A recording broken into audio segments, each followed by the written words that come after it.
Bienvenue à ce numéro du Journal des Journaux, paru du 6 au 12 juillet 2020, une semaine dominée par l'actualité politique. Ainsi, nous entamons ce numéro par une lettre adressée au président de la République par Malami Boukar et titrée « Monsieur le Président, en partant dans une dizaine de mois, vous ne laisserez que des problèmes, un vaste champ de ruines où tout sera à reconstruire » par Le Monde d'aujourd'hui. Ce journal reprend donc à cette missive en ces termes. Monsieur le Président, regardez vous-même le tableau. Corruption développée, détournement de deniers et biens publics systématiques, violation de la Constitution et des lois secondaires, trafic de devises, de drogue et d'armes, mise en veilleuse des libertés publiques, hold-up électoral, des valeurs.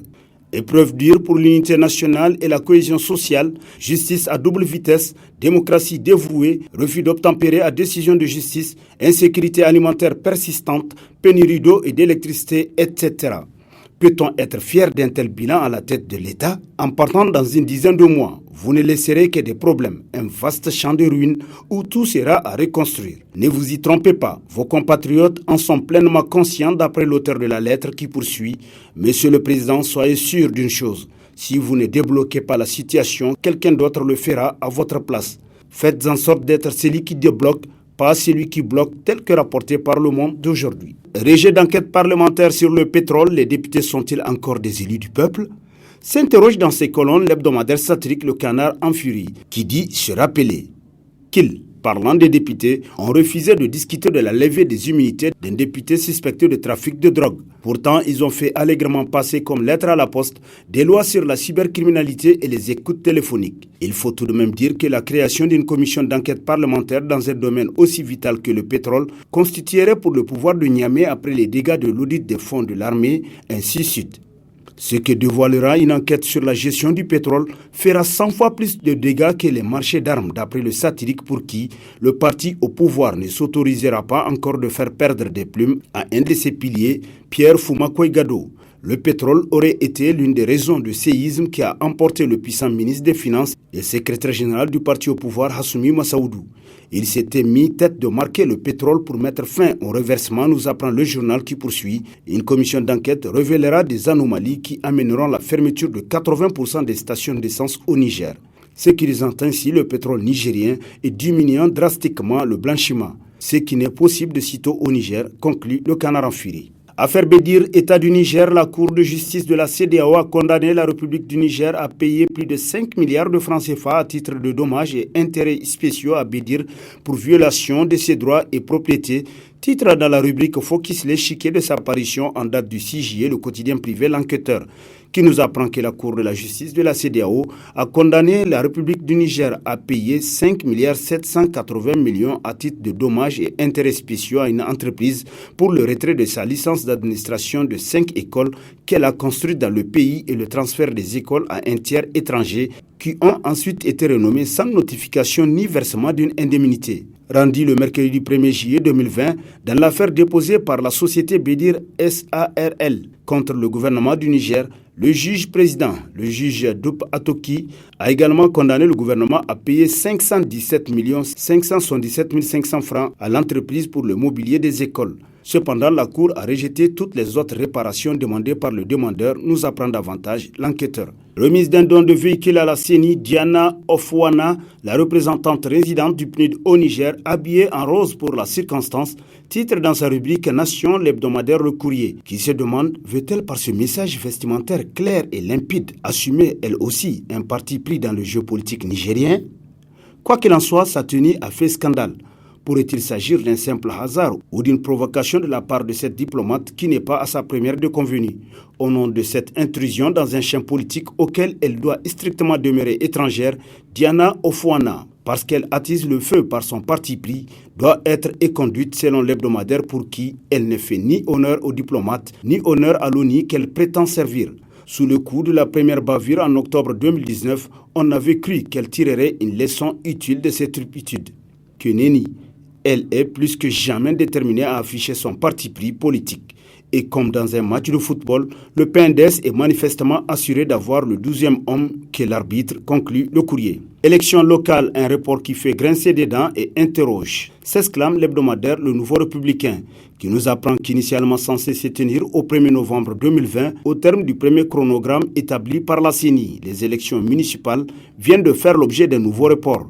En effet, dans un communiqué rendu public le 3 juillet dernier, lors d'une réunion de sa session extraordinaire, la CENI prévoit d'organiser les élections municipales le 17 janvier 2021, après le premier tour des présidentielles couplées aux législatives prévues le 27 décembre 2020, selon le journal qui poursuit. Peut-être que, aussi, les élections locales ne présentent guère un grand intérêt aux yeux de la CENI, pour qu'elle décide unilatéralement de les décaler, comme cela avait été déjà le cas en 2016, nous rappelle le Nouveau Républicain. Sanoussi Jakou de marcher dans la prolongation des mandats des élus locaux, titre dans ses colonnes l'hebdomadaire L'Actualité, qui nous apprend que le président du parti PNA Al-Oumma, M. Jakou, faisant économie des termes des échanges, dit avoir été démarché pour que soient prolongés les mandats des élus locaux. En clair, des démarches ont été faites auprès de lui et d'autres personnes pour que les élections locales ne se tiennent pas. Mais en échange de quoi? S'interroge l'hebdomadaire, pour qui de surcroît sans aucune forme de dissimulation, M. Jakou affirme avoir été complice de cette action, de ce marchandage manifestement illicite et répréhensible. Ces vérités assénées au cœur du Conseil national de dialogue politique montrent à suffisance avec quelle désinvolture les questions nationales sont traitées au sein de la majorité. Elle montre comment la démocratie est détournée, comment la Constitution est ignorée, elle qui énonce que la souveraineté appartient au peuple et comment enfin la souveraineté du peuple elle-même est confisquée, quand on empêche que les suffrages s'expriment. Ces vérités méritent plus que des rires et des acclamations selon l'actualité.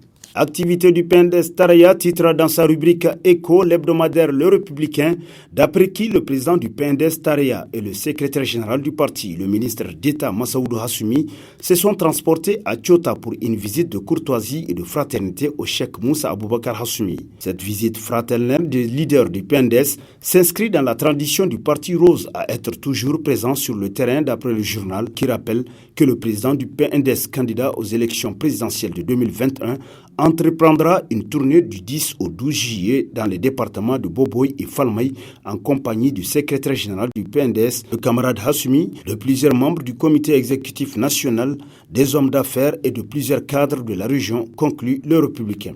Lancement des activités du CRPD Soulhou, du social à la politique. Ibrahim Gado, discourir autrement, politiquer positivement, titre dans sa rubrique politique l'hebdomadaire L'Éclosion, qui rappelle que le week-end dernier a été marqué par l'entrée surprise sur la scène politique nationale des nouveaux partis portés par un leader bien connu de l'espace médiatique. Ibrahim Gado, c'est son nom, s'est forgé une notoriété nationale grâce à ses œuvres d'intérêt public, précisément de participation au développement de son pays. Il vient de créer le Conseil républicain pour le progrès et la démocratie, CRPD Soulhou, dont les activités ont été officiellement lancées le samedi 4 juillet 2020 au siège du parti, 6 à Banifandou, non loin du marché Bonkané, nous apprend le journal qui poursuit. Pour un parti politique qui vient tout juste de naître, réunir des milliers de personnes sans avoir recours à des billets de banque et à des moyens de transport pour acheminer ce que Ibrahim Gado appelle des faux militants relève d'un exploit remarquable. Et c'est aussi le signe de la volonté de faire la politique autrement pour des résultats autres que ceux servis au peuple depuis 30 ans déjà, conclut L'Éclosion. Élection du secrétaire général du parti, le MNSD Nasra envisage l'organisation d'un congrès extraordinaire, titre dans ses colonnes l'hebdomadaire satirique La Griffe, qui nous apprend que les futures assises qu'envisage de tenir le parti de Seyni Oumarou sont, contrairement à ce que certains pensent, non pas pour la réinvestiture du candidat aux prochaines élections présidentielles, mais pour l'élection du secrétaire général du bureau politique national du parti. En effet, à l'issue du dernier congrès tenu à Tawa, le poste de secrétaire général restait à pourvoir, du fait d'un malentendu qui existe encore entre deux candidats de la coordination régionale de Maradi, selon le satirique qui poursuit. Le délai requis étant largement dépassé, le bureau politique national du MNSD Nasra a, selon des sources bien informées, décidé de la tenue d'un congrès extraordinaire pour pourvoir à ce poste de secrétaire général. Et toujours pour rester soudé au sein du parti, ce poste tant convoité a été cédé à la même coordination régionale de Maradi. Quant à cette dernière, elle est sommée de désigner dans le temps et dans le calme un secrétaire général consensuel et apte à remplir valablement la fonction qui lui sera dévolue, conclut la Griffe. Niger, une vision commune pour l'alternance démocratique en 2021. Hama Amadou entend rassembler les leaders. Titre à sa une l'hebdomadaire Le Patriote 15. Pour qui Hama Amadou aurait inspiré la naissance très prochainement d'un vaste front politique uni et régi par une profonde vision de reconstitution des valeurs politiques, sociales et culturelles nigériennes. Hama Amadou promettrait aux Nigériens une plus juste gouvernance politique et une plus juste rétribution des leaders. Une fois le pouvoir acquis en 2021, nous apprend le journal qui renchérit, il promet de rassembler au-delà de l'entendement. Il compte ressusciter la force du Baobab, la force incontournable que constituait le MNSD Nassara au sortir de la conférence nationale. La semaine dernière déjà, une liste de personnes se réclamant de citoyenneté ont appelé à une mobilisation citoyenne sous le titre d'appel citoyen via une liste signée au bas d'une déclaration de presse selon le Patriote 15 qui se demande « Est-ce le signe de l'avènement de la nouvelle force dont la naissance est annoncée par ses sources ?» Et sur ce prend fin le présent numéro de la revue de presse. Prochain rendez-vous, plaise à Dieu dans une semaine avec toujours la même passion de vous servir. Bonne lecture et au revoir.